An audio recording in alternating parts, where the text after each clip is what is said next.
Honourable Leader of the Opposition. The Prime Minister is fond of blaming the rest of the world for the terrible economy he has created here at home, but the other G7 countries face tariffs and high oil prices, and none of them have anywhere near the level of household debt here in Canada. By far, Canadian households with $1.77 of debt for every dollar of income are far more indebted than any other country, in fact, a third higher than the second worst. I quote Equifax.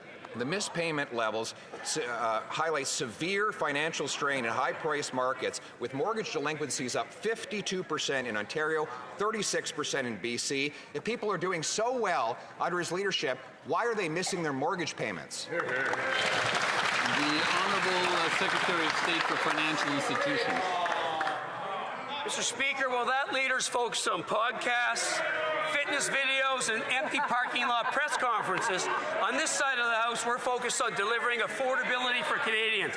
We just paused the federal excise tax on gas, 10 cents a litre. We canceled the consumer carbon tax. That is 18 cents a litre. Combined, that is 28 cents a litre savings for Canadians. Time for that leader to put down the kettlebells, help us build Canada strong. Thank you, Mr. Speaker. The Honourable Leader of the Opposition. Come on, the Prime Minister could have done better than that. Come on. If he's going to hide under his desk and get someone else to speak in his favor, he's got to get something better than that. That's about as good as his economic policies, Mr. Speaker. He owes Canadians answers. The reality is that we have the highest household debt of any G7 country by far.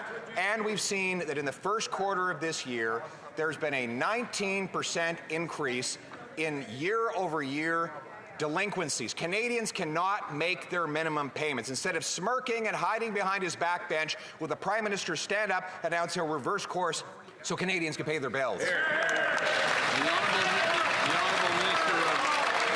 Minister of Jobs and Families. One moment, we'll wait. Okay, the Honourable Minister of Jobs and Families. Mr. Speaker, this afternoon I had lunch with Sean Strickland from the Canadian Build. All right, I couldn't hear who the minister had lunch with. So she can start from the top. She can start from the top. I didn't hear who the minister had lunch with because there was too much noise on this side. Matters to me. I'd like to know. The Honourable Minister of Jobs and Families. Well, since those guys don't know how to pick up a check, in fact, I paid for lunch and I took Sean Strickland, president of the Canadian Building Trades Union, out for lunch. Do you know why, Mr. Speaker? Because we want to hear their ideas about how we make sure that these good union jobs, but that, by the way, employers need all across the country, come to fruition. And Mr. Speaker, the Canadian Building Trades Union, the operating engineers who are here in Ottawa today are all so excited about the plan to build Canada strong, to get major projects off the ground using good union labor that provides great paying jobs, something that I know they're going to... The Honourable Leader of the Opposition. Canadians are skipping lunch because they can't afford to pay their bills, while this Prime Minister and the Brookfield class skip their tax bills. Meanwhile, here at home, Mr. Speaker, here's the reality. Equifax is out this week with a new report. This is the organization that checks the credit scores of individual Canadians, saying that insolvency volumes have increased to levels not seen since 2019, 18 years ago, Mr. Speaker. Will the Prime Minister announce that he will reverse the inflationary, debt-ridden policies so that Canadians do not go bankrupt? Hear, hear. The Honourable Minister. Mr. Speaker, last week I was in Marathon, Ontario to talk about mining. There's a mining boom in Northern Ontario, something I think these guys are not aware of. And you know what came up over and over and over again? The gratitude for a government that's taking seriously the investment into natural resource extraction in Northern Ontario, that's helping provinces in the country get natural resource projects off the ground, and the need to invest in the skilled trades workers that, by the way, create the great jobs with pensions in hard-working environments, something I think that member doesn't really understand. Honourable Leader of the Opposition. Mr. Speaker, we have 3.1 million Canadians will renew their mortgages over the next 2 years into much higher rates after this Liberal government, in particular, this Liberal Prime Minister, advising people to take on extra debt with the promise that rates would be low for long. Now, The chickens are coming home to roost with rate increases that threaten more and more people with the loss of their homes. In the first 3 months of this year, 1.5 million Canadians missed a payment on a credit card or a mortgage. Will the Prime Minister announce that he's reversing the inflationary high tax policy so Canadians keep their homes? The Honourable Minister of Energy and Natural Resources. Mr. Speaker, instead of the Leader of the Opposition lifting kettlebells, maybe he should come to Kitimat and see where we're building new LNG facilities. Maybe he should come to Dease Lake, where we're building the biggest mines in the world. Maybe he should come to Darlington, where we're building new nuclear reactors. Maybe he should come to Nova Scotia, where we're building new projects. Maybe instead of talking down Canada, he should start coming to see how we're building Canada. You're right. The Honourable Leader of the Opposition. Bringing down Canada, Mr. Speaker. It doesn't help the Canadians who can't pay their bills for that minister to get up and take credit for projects that were approved 14 years ago, Mr. Speaker.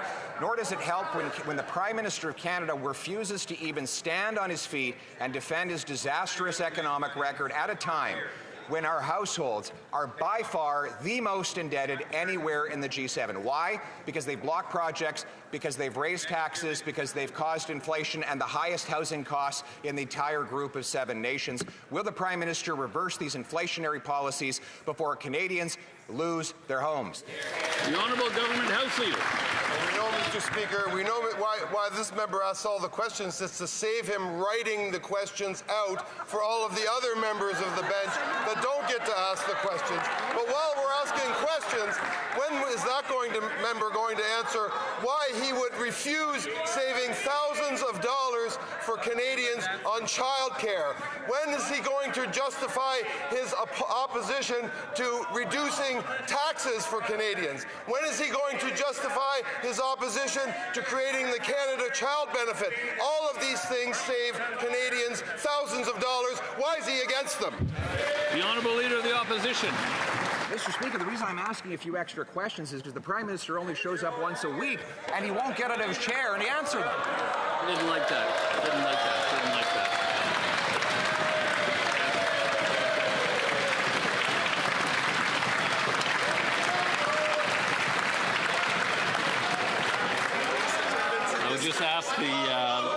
I would ask the opposition leader to be careful of that. We're getting very close to the edge there. The member may continue. Well, Mr. Speaker, I know he's very fragile. He's not used to taking any difficult questions. But the reality is that Canadians cannot pay their bills. In the first year in office, he has driven up delinquencies, household delinquencies, by 18%.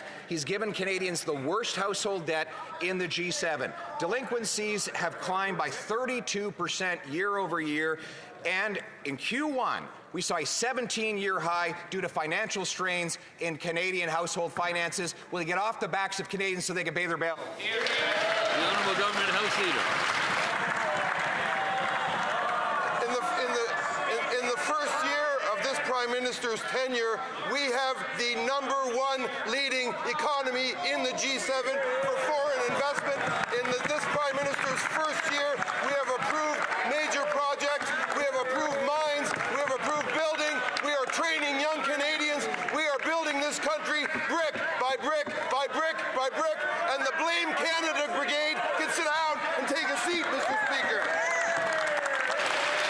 The Honourable Leader of the Opposition.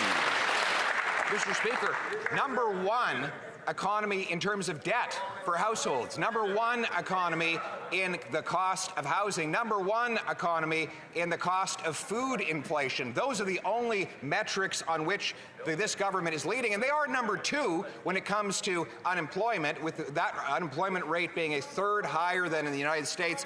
And now we see the delinquencies and the missed payments leading to a potential bankruptcy crisis while the Prime Minister sits and hides behind his backbench. Will he stand up, own up, take responsibility, and announce a reverse policy so Canadians can pay their bill? The Honourable Secretary of State for Financial Institutions and the CRA.